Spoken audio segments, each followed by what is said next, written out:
Hello everyone, good morning. हम लोग aggregate demand, aggregate supply और रिलेटेड कॉन्सेप्ट्स पढ़ रहे थे माइक्रो इकोनॉमिक्स चैप्टर 7, राइट। मैंने आपको एग्रीगेट डिमांड क्या होती है ये बताया था, एग्रीगेट डिमांड शेड्यूल क्या होता है ये बताया था, और एग्रीगेट डिमांड कर्व क्या होता है ये बताया था। डिमांड और शेड्यूल में आपस में कैसे रिलेशन है, कैसे शेड्यूल में चेंजेस आ रहे हैं, उस हिसाब से कर्व में चेंजेस आ रहे हैं, ये सब चीज मैंने एक्सप्लेन करी थी। नेक्स्ट हम पढ़ेंगे components of aggregate demand. Aggregate demand के components with reference to two type of economies. दो तरीके की इकोनॉमीज के साथ हम एग्रीगेट डिमांड के कंपोनेंट्स पढ़ेंगे।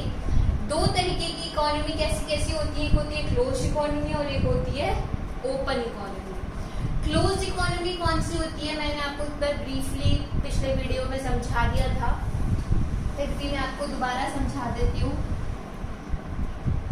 एक होती है क्लोज्ड इकोनॉमी और एक होती है ओपन इकोनॉमी। क्लोज्ड इकोनॉमी कौन सी होती है, जिसके अंदर कोई भी एक्सपोर्ट्स या इंपोर्ट्स नहीं होते, या जो economy rest of the world की कंट्रीज से जुड़ी हुई नहीं होती। कैसे जुड़ते हैं, एक्सपोर्ट्स इंपोर्ट्स के थ्रू ही। तो जब एक्सपोर्ट्स इंपोर्ट्स कोई कंट्री नहीं कर रहा होता है तब उस इकोनॉमी को हम कहते हैं क्लोज्ड इकोनॉमी। तो where exports and imports are not practiced, जहाँ पर ये सब नहीं होता है। ओपन इकोनॉमी कौन सी होती है, जिसको कोई भी रोक टोक नहीं होती, जहाँ पे जब चाहे कोई भी इंपोर्ट्स कर सकते हैं, जब चाहे तब एक्सपोर्ट्स कर सकते हैं, वो होती है आपकी ओपन इकोनॉमी। तो where exports and imports are done या are practised, where exports and imports are done, that economy is called open economy। तो जहाँ पर एक्सपोर्ट्स इंपोर्ट्स होते हैं वो होती है आपकी क्लोज, सॉरी नहीं होते हैं वहाँ होती है क्लोज, और जहाँ पर आपके एक्सपोर्ट्स इंपोर्ट्स होते हैं उसको हम बोलते हैं ओपन इकोनॉमी। ठीक है, तो हम एग्रीगेट डिमांड के कंपोनेंट्स पढ़ेंगे इन दो इकोनॉमीज के कंपोनेंट्स के तौर पर। A component of aggregate demand with reference to closed economy। फिलहाल हम पढ़ रहे हैं closed economy के तौर पे। closed economy के तौर पे क्या होता है, मतलब जहाँ पे कोई भी एक्सपोर्ट्स एंड इंपोर्ट्स नहीं हो रहे। तो हमने इकोनॉमी के कुछ मॉडल्स पढ़े थे, 2 sector model, 3 sector model and 4 sector model, ये हम पढ़ चुके हैं ऑलरेडी। तो 2 सेक्टर मॉडल कौन सा होता था, जिसमें कंज्यूमर था और प्रोड्यूसर। 3 सेक्टर मॉडल कौन सा था, consumer, producer, government. 4 sector model कौन सा था, कंज्यूमर, प्रोड्यूसर, गवर्नमेंट और एक्सटर्नल सेक्टर। ये एक्सटर्नल सेक्टर क्या था, जिसके अंदर आपके एक्सपोर्ट्स और इंपोर्ट्स थे। तो यानी कि ये एक्सटर्नल सेक्टर, ये जो फोर्थ सेक्टर इकोनॉमी है, यही डिसाइड करेगी कि आपकी इकोनॉमी क्लोज्ड इकोनॉमी है या फिर ओपन इकोनॉमी है। क्यों, क्लोज इकोनॉमी में हमें एक्सपोर्ट्स एंड इंपोर्ट्स नहीं चाहिए, तो हम 2 सेक्टर मॉडल ले सकते हैं। 2 सेक्टर मॉडल क्यों ले सकते हैं, क्योंकि 2 सेक्टर मॉडल के अंदर हमारे पास था हाउस होल्ड और प्रोड्यूसर। हम 3 सेक्टर मॉडल भी ले सकते हैं, क्यों, 3 सेक्टर मॉडल में था हमारे पास हाउस होल्ड, प्रोड्यूसर और गवर्नमेंट। तो ये दोनों तो हम ले सकते हैं। क्या हम 4 सेक्टर ले सकते हैं, 4 सेक्टर मॉडल में क्या था, हाउस होल्ड, प्रोड्यूसर, गवर्नमेंट और एक्सटर्नल सेक्टर। पर ये एक्सटर्नल सेक्टर ही तो एक्सपोर्ट्स और इंपोर्ट्स है, यानी कि 4 सेक्टर तो हम इसमें नहीं लेंगे। तो क्लोज इकोनॉमी में सिर्फ हम 2 सेक्टर और 3 सेक्टर लेंगे। ओपन इकोनॉमी में हम 4 सेक्टर ले सकते हैं। ठीक है, अब हम पढ़ते हैं एग्रीगेट डिमांड के components with reference to closed economy. तो क्लोज्ड इकोनॉमी 2 तरीके के सेक्टर में हो गई, 2 सेक्टर में भी हो गई और 3 सेक्टर में भी हो गई, क्योंकि दोनों के अंदर ही एक्सटर्नल सेक्टर या एक्सपोर्ट्स एंड इंपोर्ट्स नहीं किए जा रहे। ठीक है, तो अगर 2 सेक्टर क्लोज्ड इकोनॉमी देखें तो उसके अंदर 2 सेक्टर के अभी अंदर मैंने आपको बताया था, एक होता है हाउस होल्ड और एक होता है प्रोड्यूसर। ठीक है, तो हाउस होल्ड कोई भी चीज खरीदेगा, किस लिए खरीदेगा, कंजम्पशन के लिए। राइट। हम जो भी चीज खरीदते हैं किस लिए खरीदते हैं? पर्सनल यूज के लिए, उसको कंज्यूम करने के लिए, और एग्रीगेट डिमांड को हम एक्सपेंडिचर भी कहते हैं। तो अगर एक हाउस होल्ड अपनी किसी भी चीज को कंज्यूम करने के लिए खर्चा कर रहा है तो उसको हम क्या कह सकते हैं? Consumption expenditure. प्रोड्यूसर कोई भी खर्चा क्यों करता है? इन्वेस्टमेंट पर्पस से। जब वो कोई मशीन खरीदता है तो किस लिए खरीदता है? ताकि उससे हम फर्दर प्रोडक्शन करें और पैसा कमा सके, राइट। तो वो क्या हो गई? अब मशीन हमारे लिए एज ए इन्वेस्टमेंट हो गई।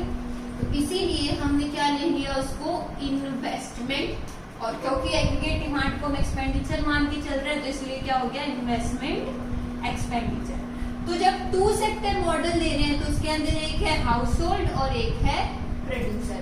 हाउस होल्ड जो खर्चा कर रहा है उसको हम कहेंगे कंजम्पशन एक्सपेंडिचर। प्रोड्यूसर जो मशीन खरीद के खर्चा कर रहा है, टूल्स खरीद रहा है, उसको हम कहेंगे इन्वेस्टमेंट एक्सपेंडिचर। आ गया समझ? अब चलो, एग्रीगेट डिमांड किसके बराबर था? चैप्टर के शुरू से पढ़ते आ रहे हैं। Aggregate demand is equals to consumption plus investment. Consumption और इन्वेस्टमेंट के सम को हम कहते हैं एग्रीगेट डिमांड। अब कंजम्पशन कौन कर रहा था? Household. तो इट इज सी क्या है हमारा? Consumption expenditure by household. I क्या हो गया? Investment expenditure by producer. तो अगर हम एग्रीगेट डिमांड को पढ़ेंगे टू सेक्टर मॉडल के क्लोज इकोनॉमी के अंदर तो एग्रीगेट डिमांड किसके बराबर होगी? C plus I. यानी कि aggregate demand is equals to consumption expenditure by household और investment expenditure by producer. Household का कंजम्पशन एक्सपेंडिचर, प्रोड्यूसर का इन्वेस्टमेंट एक्सपेंडिचर को जब हम जोड़ देंगे तो क्या बन गई? Aggregate demand. कौन से सेक्टर में? टू सेक्टर में। कौन सी इकोनॉमी में? क्लोज इकोनॉमी में। ठीक है। अब क्योंकि ये दोनों खर्चे जो करे जा रहे हैं वो किस लिए करे जा रहे हैं? पर्सनल यूज के लिए। मतलब मैंने कोई चीज खरीदी, किस लिए खरीदी? अपने यूज के लिए। जो कोई इंडस्ट्री वाला है या फिर कोई बिजनेस वाला है वो जो खरीद रहा है चीजें, जो मशीनें खरीद रहा है वो किस लिए? अपने लिए, उससे ताकि आगे प्रोडक्शन कर सके। तो दोनों ही चीजें किस लिए की गई? अपने लिए की गई, जनता के लिए तो नहीं करी। तो वो क्या कहलाती है? आपकी प्राइवेट इन्वेस्टमेंट। तो ये दोनों ही जो एक्सपेंडिचर्स हैं ये क्या है? प्राइवेट एक्सपेंडिचर्स हैं या प्राइवेट इन्वेस्टमेंट्स हैं। क्यों है? क्योंकि यहाँ पर गवर्नमेंट का इन्वॉल्वमेंट नहीं। ठीक है। तो टू सेक्टर मॉडल में क्या था? Two sector in close economy में अगर हम देखेंगे तो क्या क्या होता है? होता है हाउस होल्ड, एक होता है प्रोड्यूसर। जो हाउस होल्ड होता है वो जो खर्चे करता है उसको हम कहते हैं कंजम्पशन एक्सपेंडिचर यानी कि सी। जो प्रोड्यूसर खर्चे करता है उसको हम कहते हैं इन्वेस्टमेंट एक्सपेंडिचर बाय प्रोड्यूसर, जिसको हम कहते हैं आई। ये दोनों मिलकर प्राइवेट इन्वेस्टमेंट कहलाते हैं क्योंकि यहाँ पर कोई भी गवर्नमेंट सेक्टर नहीं है। आ गया टू सेक्टर मॉडल। अब चलते हैं थ्री सेक्टर मॉडल पे, क्योंकि हमारी जो क्लोज इकोनॉमी है इसके अंदर दो सेक्टर ऑफ मॉडल्स हैं, टू सेक्टर और थ्री सेक्टर। अगर हम थ्री सेक्टर देखें, थ्री सेक्टर में मैंने आपको क्या क्या बताया हुआ है? एक होता है कंज्यूमर या फिर हाउस होल्ड, एक होता है आपका प्रोड्यूसर और एक होती है आपकी गवर्नमेंट। ठीक है। अभी मैंने बताया जो कंज्यूमर खर्च करेगा उसको क्या कहेंगे? Consumption expenditure by house hold. Same चीज है। आई जो है आपका यहाँ पर भी था वो क्या था? आपका इन्वेस्टमेंट एक्सपेंडिचर बाय प्रोड्यूसर। जो प्रोड्यूसर मशीन टूल्स खरीद के इन्वेस्टमेंट कर रहा है।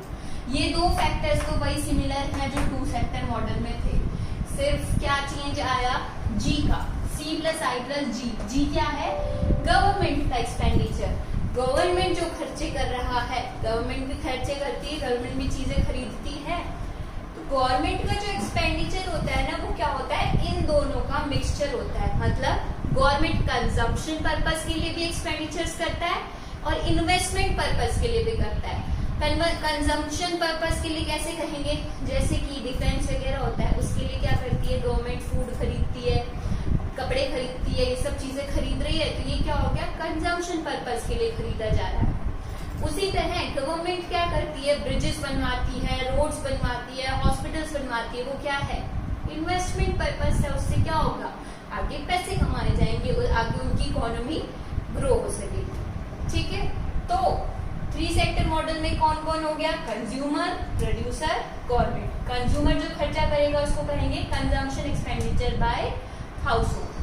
प्रोड्यूसर जो खर्चा करेगा आई, वो क्या हो जाएगा? Investment expenditure by producer. Government जो खर्चा करेगी जी, वो क्या कहलाएगा? गवर्नमेंट एक्सपेंडिचर, जिसके अंदर दोनों का इंक्लूजन होता है, कंजम्पशन एक्सपेंडिचर का भी और इन्वेस्टमेंट एक्सपेंडिचर का भी। अभी मैंने बताया कंजम्पशन एक्सपेंडिचर कैसे, जैसे डिफेंस के लिए कोई चीजें खरीद, कपड़े और खाना खरीदा जाए। और इन्वेस्टमेंट एक्सपेंडिचर कैसे, जैसे कि वो लोग कोई भी ब्रिजेस बनवा रहे हैं, रोड बनवा रहे हैं, तो क्या एज ए इन्वेस्टमेंट है। ठीक है, तो दोनों बोथ हो गए, उसके अंदर कंजम्पशन एक्सपेंडिचर भी हो गया और इन्वेस्टमेंट एक्सपेंडिचर भी हो गया। एक बार रिव्यू देख लेते हैं। अब हम पढ़ रहे हैं एग्रीगेट डिमांड क्लोज इकोनॉमी में। क्लोज इकोनॉमी कौन सी होती है? जहां पर एक्सपोर्ट इंपोर्ट नहीं हो रहे, तो वो अब कहाँ कहाँ होते हैं? 2 सेक्टर में और 3 सेक्टर में। 2 सेक्टर में देखें तो हाउस होल्ड और प्रोड्यूसर होता है, तो एग्रीगेट डिमांड किसके बराबर हो गया? C+I। हाउस होल्ड ने जो खर्चा किया वो कहलाया कंजम्पशन एक्सपेंडिचर, प्रोड्यूसर ने जो खर्चा किया उसको कहते हैं इन्वेस्टमेंट एक्सपेंडिचर। तो एग्रीगेट डिमांड इज C+I। अगर हम 3 सेक्टर मॉडल में देखें कौन कौन होता है? हाउस होल्ड होता है, प्रोड्यूसर होता है, गवर्नमेंट होता है। जो कंज्यूमर खर्चा कर रहा है C, वो क्या कहलाएगा? Consumption expenditure. प्रोड्यूसर जो खर्चा कर रहा है आई, उसको कहेंगे इन्वेस्टमेंट एक्सपेंडिचर। गवर्नमेंट जो खर्चा कर रही है उसको जी, गवर्नमेंट एक्सपेंडिचर, जिसके अंदर कंजम्पशन एक्सपेंडिचर भी होता है और इन्वेस्टमेंट एक्सपेंडिचर भी होता है। तो 3 सेक्टर मॉडल में एग्रीगेट डिमांड किसके बराबर होती है? C+I+G। 2 सेक्टर में होती है C+I। ठीक है, आगे समझ, ज्यादा कोई डिफिकल्ट चीज नहीं है, सिंपल सी चीज है। अगर इसमें किसी को भी डाउट है तो आप मुझे बता देना, और मैं आपको नोटबुक की कॉपी भेज रही हूँ जो नोट्स की। इससे क्या होगा, इसका जो एक्सप्लेनेशन मैंने समझाया है वो उसमें लिखा हुआ है, तो आपको नोट्स बनाने में थोड़ी डिफिकल्टी कम आएगी। Okay, thank you.